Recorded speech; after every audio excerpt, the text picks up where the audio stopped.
Господин Пенков, какви са вашите впечатления от семинара за съвременните форми на фолклорния танц? Едно много съвременно събитие, което трябва да има развитие в бъдещето. Тук се казаха много истини, много неща, които са приятни за обсъждане в такъв смисъл, а и за хубаво и за лошо всичко беше много положително. Вие сте човек с дългогодишен опит и като танцор, и като така емблематичен танцор, който носител на варненския стил и като хореограф. Имате едно друго виждане при работата с децата. Учите ги не само добре да танцуват, но да имат и едно сценично добро представяне като поведение.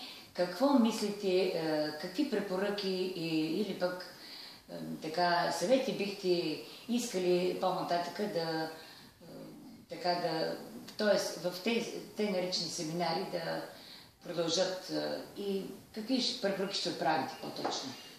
Може да се обърнем внимание на възпитанието на децата. Не да бъде грубо, да бъде строго и правилно да се възпитава, защото те от много места са отпуснати в живота, изпуснати в по-правилния изказ.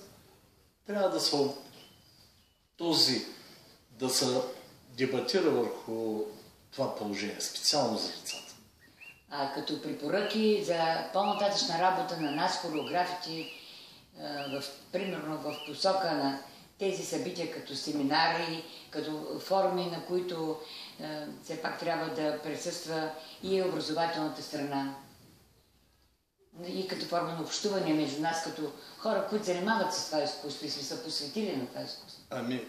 Специално за образованието аз мисля, че вече не останаха такива хореографи, които са самобитни, народа, който ги е създал и работят. Почти всички вече съвременни млади хора, особено, са с висше образование. Няма ги дрези други форми на образование, така че там вече как и по какъв начин, кой им го е преподавал, може би семинарите могат да обърнат внимание на това, да приобщават хората да има по-широка образователна култура, както при този семинар.